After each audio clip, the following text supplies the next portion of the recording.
O volume de vendas do comércio varejista brasileiro caiu pelo segundo mês consecutivo, segundo o IBGE. Em maio, a retração foi de 0,2%. Para a gente entender o que está por trás desse recuo e quais são os impactos esperados, a gente conversa agora com o economista e professor dos cursos de Gestão e Relações Internacionais do UniBH, Fernando Setti. Olá, Fernando. Boa tarde para você. Obrigada pela sua participação. Olá, boa tarde. É um prazer estar aqui com vocês para poder falar de um assunto tão importante e, vamos dizer, de alguma forma tão recorrente, né? Fernando, então vamos começar explicando o que essa queda nas vendas do varejo significa e o que pode explicar essa queda, então. Vamos lá, o que a gente tem de encaminhamento, de alguma forma, para a gente conseguir entender. O Brasil vem passando, né, praticamente no último ano, né, um aumento regular da taxa de juros. Quando a gente tem um aumento regular da taxa de juros, a gente está tentando frear o consumo, ou seja, a inflação está muito alta, o Banco Central necessita atuar, então o Banco Central atuando, ele precisa tirar dinheiro de circulação, fazer com que as pessoas comprem menos, exatamente para diminuir a inflação. O que determina o preço do dinheiro? Nada mais é do que a taxa de juros. Então, eu aumento a taxa de juros, torno o dinheiro mais caro, consequentemente, o crédito mais caro, e aí o crédito tanto para famílias quanto para as empresas. Se o crédito está mais caro para a família, ela vai tentar se regularizar ali para não se endividar ou para aquele recurso caber ali na ponta. Então, ela diminui o consumo por um lado. Quando a gente olha pela ótica das empresas, e aí acaba afetando o varejo de alguma forma, é que eu também tenho uma menor probabilidade da empresa fazer novos investimentos, porque o custo do crédito também aumenta. Então a gente tem esses dois pontos que de alguma forma se alinham. Eu diminuo, né, a demanda de produtos e eu também diminuo, não vou dizer a oferta de produtos, porque isso vai ser consequência, mas eu também diminuo a possibilidade de expansão das empresas, ou seja, as empresas também não vão tomar crédito para poder expandir. Então, esse resultado aí já é um reflexo do aumento da taxa de juros e demorou um pouco a vir, né?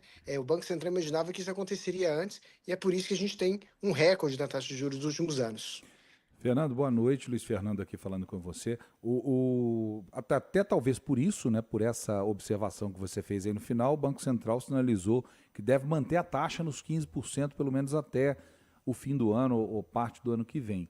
Mas esse comportamento de alta de juros já vem há alguns meses.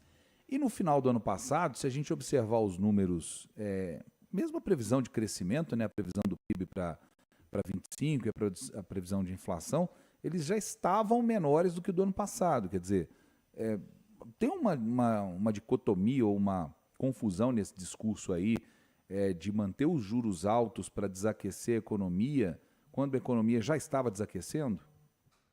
Vamos lá, o que a gente tem de ponto quando a gente enxerga para o cenário brasileiro e nós, economistas, a gente tem feito essa discussão. Quando o Banco Central encaminhou aquela primeira elevação da taxa de juros, já se esperava a gente ter um arrefecimento da economia e, consequentemente, uma queda da inflação, né? Vamos dizer assim, a inflação diminuiria ali. Mas não foi o que aconteceu. Infelizmente, a gente viu que a demanda continuou crescendo e talvez pelas políticas governamentais, né? A própria questão do consignado, né? Para o trabalhador CLT, as linhas de crédito que o governo vem apresentando, então a economia continua aquecida. Então o Banco Central precisou de uma atitude maior para que isso aconteça. E quando a gente fala que o Banco Central, né, o Compom, decidiu uma taxa de juros de 15% ao ano, isso não é automático, né? Ele vai fazer as políticas monetárias para poder chegar a essa taxa de juros. Isso demora ali de 2 a 3 meses. E com essa taxa de juros, para isso chegar na economia real, também demora de 2 a 3 meses. Então o Banco Central fez esse movimento, tanto que durante um tempo a gente ficou com uma taxa de juros relativamente estável e depois fez um movimento de aumento novamente para a gente chegar à taxa de juros que a gente tem hoje. Ou seja, o Banco Central ele tem que esperar um tempo para ter esse efeito da taxa de juros.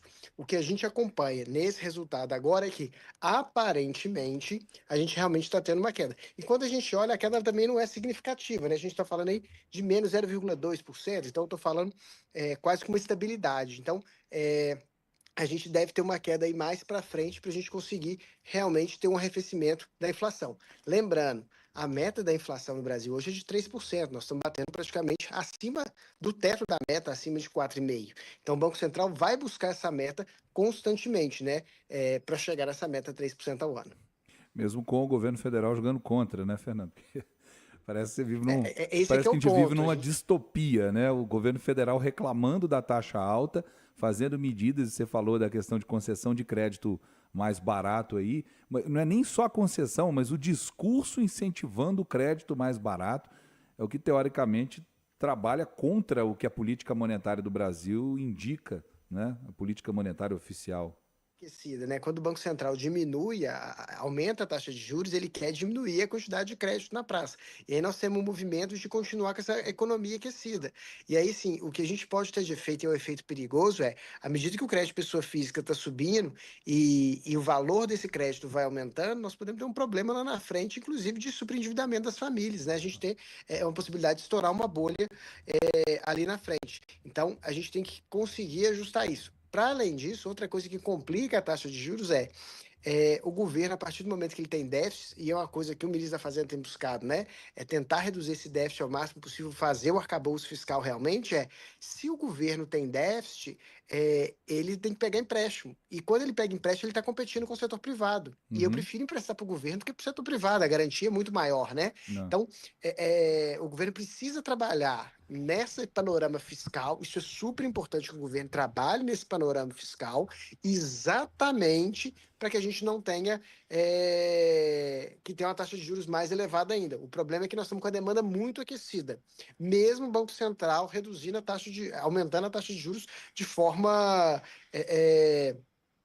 recorrente. E, ao mesmo tempo, a gente está vendo uma inflação alta, uma taxa de desemprego baixa, ou seja, a economia está completamente ativa. Estava na hora de frear. Então, a gente não está conseguindo frear nem pelo ponto de vista do crédito, mas, pelos dados que a gente está vendo aí, talvez do ponto de vista da oferta de produtos, a gente está conseguindo frear. Temos que tomar um cuidado para a gente não gerar ainda mais inflação e virar aquela bola de neve. Como explicar isso para as pessoas, de uma forma geral, para as pessoas que entendem menos dessa ciranda econômica, Fernando, que quando a gente fala de economia aquecida, deveria ser bom, porque a gente está falando de uma situação de quase pleno emprego, como o governo federal gosta de falar, a gente está falando das pessoas podendo comprar, né? Mas que a inflação alta, como a gente conta para elas que a inflação alta pode virar recessão se persistir por muito tempo? Vamos lá. O que a gente tem de ponto importante? O que é inflação? Exatamente o que a gente tem eu tenho oferta por um lado e demanda por outro. Se eu estou tendo mais demanda do que oferta, eu gero inflação, porque vai aumentar o preço de qualquer item. É regra básica da economia.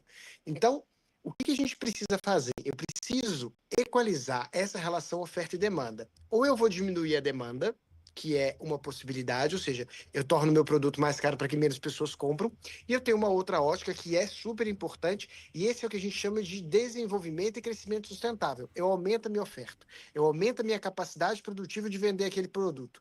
Então, eu tinha uma indústria instalada e conseguia produzir X unidades, né, daquele produto ali, mas a demanda está maior do que X, eu vou buscar crédito, e aí eu quero esse crédito mais barato possível, para melhorar a minha infraestrutura daquela indústria ali e conseguir, ao invés de produzir X, produzir uma quantidade para poder alcançar aquela demanda. Aí eu tenho um crescimento sustentado, porque eu estou aumentando minha capacidade produtiva. Hoje, o que a gente tem percebido no Brasil é que a gente não tem essa capacidade produtiva delineada, infelizmente, mas a gente tem uma demanda crescente. E essa demanda aí está sendo crescente por por incentivos de facilidade de crédito e não necessariamente por aumento do poder real de compra, ou por gerar mais emprego, ou por aumentar a produtividade. E aí onde a gente está desbalanceando. Isso já vem ocorrendo no Brasil há alguns anos, e a gente está enxergando que mesmo sem o aumento da produtividade, mesmo sem o aumento da capacidade operacional da economia brasileira, a gente está crescendo a 3%. E aí até que ponto esse crescimento será sustentável? Provavelmente, uma hora, se a gente não conseguir equalizar a capacidade produtiva brasileira, aumentar a nossa oferta, nós podemos ter um problema de realmente queda nessa capacidade produtiva, né? Então, a gente pode ter realmente acompanhar uma sucessão de desempregos para poder fazer esse ajuste entre oferta e demanda. Bom, esse é Fernando Sete, economista e professor do INBH. Maiara? Então, professor, o senhor disse que essa retração de 0,2% pode ser considerada uma certa estabilidade. Quais setores mais sentiram, então, essa diferença e por quê? Bem, o que que a gente pode enxergar, né? Os setores que vão mais sentir são os setores, e aí a gente fala, né, que está ali na ponta, né, que trata com a sociedade ali no dia a dia. Então, os setores que não são de insumos básicos, né, por exemplo, cesta básica, eles se sentem menos. Agora, os setores mais supérfluos vão sentir mais, que é exatamente onde é que a população vai cortar primeiro. Na hora que aperta, eu vou cortar aquele supérfluo. Então, vai ser nesses setores, normalmente, que vão sentir. E qual que é a previsão que a gente pode fazer para o segundo semestre da economia brasileira diante desse dado? Bem, eu digo que já tem mais ou menos 6 meses, um ano, que eu não estou tentando arriscar uma previsão, porque toda vez que eu falo, olha, agora vai cair, não cai, o Banco Central tem que aumentar a taxa de juros novamente. Tá até uma incógnita do que é. Mas, e a gente está vendo essa estabilidade. Então, provavelmente no próximo mês, se a gente realmente tiver uma queda em relação a esse mês, né, na próxima apuração, aí eu acho que a gente vai acompanhar uma queda durante uns 2, 3 meses e depois uma nova estabilização, já sentindo os efeitos desse aumento da taxa de juros, desse último aumento de taxa de juros que o Banco Central teve, que a princípio não era para ter, né? Era para poder ter regularizado ali na casa dos 12% ao ano. Mas, infelizmente, a inflação não arrefeceu, né? Não diminuiu, e o Banco Central teve que atuar fortemente novamente.